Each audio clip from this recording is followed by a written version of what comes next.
All right, everyone, welcome to quarter four, the first week. So today we're going to talk about Lyndon B. Johnson becomes president. So our objectives and standards to explain the domestic policy goals for President Johnson and to analyze the election of 1964. Take a moment here to read the standards if you would, please.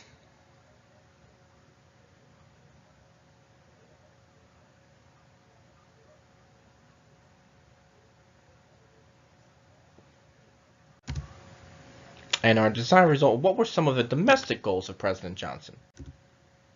So prior to becoming president, um, after the assassination of President Kennedy, President Johnson had been in government for many, many years before becoming even vice president.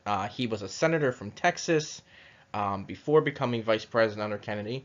And Johnson had a lot of powerful skills in the Senate and was able to convince people. He had a way to persuade people, convince people. And again, he had been in the Senate for many, many years prior to President Kennedy becoming president of the country. So he has a good, I don't want to say a good repertoire, but he has a decent repertoire in the Senate of, leadership and being able to, get people to support the things he wants them to support.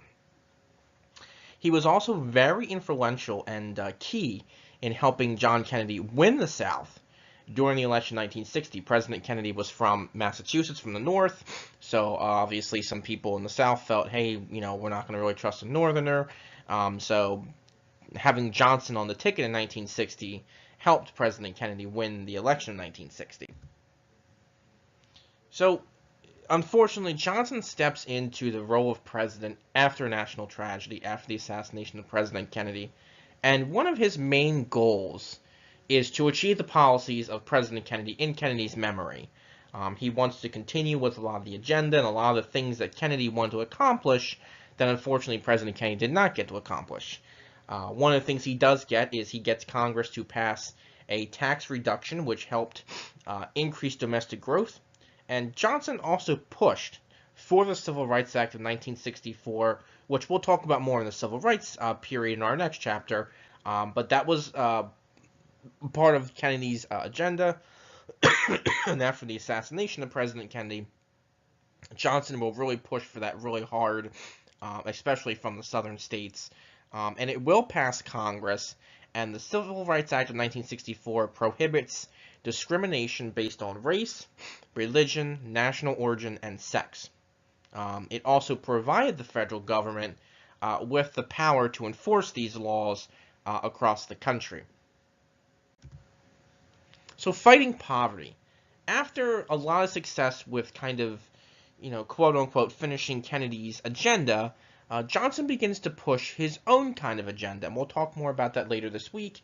But one of the big things that Johnson wants to focus on is poverty. He knows there's a lot of people, both white and African American and other races, that are suffering from poverty across the nation.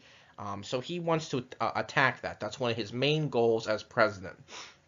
In August of 1964, Congress will approve the Economic Opportunity Act, or the EOA.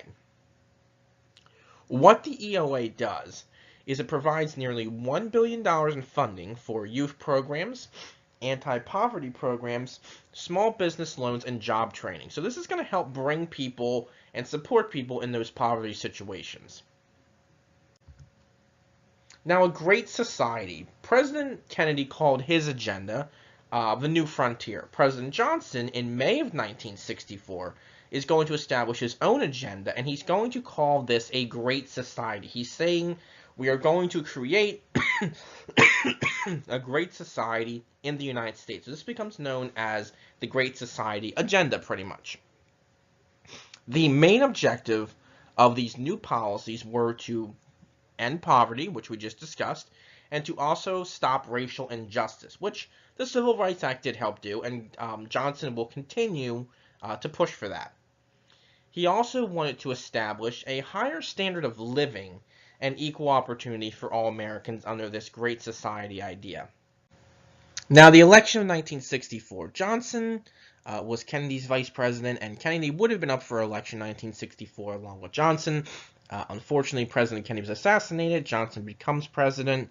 So Johnson has to run as president in 1964 for re-election. Now, the Republicans are going to choose to nominate Arizona Senator Barry Goldwater. Now, Goldwater was really opposed to federal government intervention in social and economic issues, really not in favor of having the government solve, poverty and these other issues all the time. Um, but many more Americans were more aligned with Johnson, helping people get out of poverty, supporting the civil rights movement. And they were also very fearful of Goldwater's military policies in terms of being very aggressive with troops in the military, excuse me, and the military. So people were fearful of that. About when we get to the topic of Vietnam, you'll see that many people really were kind of apprehensive about Goldwater's policies towards Vietnam. So here's our election map here, and you can really see that Johnson really did a decent job winning the country. Goldwater wins Arizona and a couple of southern states down there. But overall, Johnson really wins the election in 1964. Now, some people might say this was because a lot of people were voting in memory of Kennedy after the assassination and things like that. But Johnson had his own agenda and policies that he was, supporting and, was promoting those, and people were really in favor of those as well. So to kind of wrap up here, what were some of the domestic goals of President Johnson? Think about that, and then within the next week or so, we'll be talking about the Great Society and seeing how President Johnson does with that. All right, have a good night or day, and I'll see you later.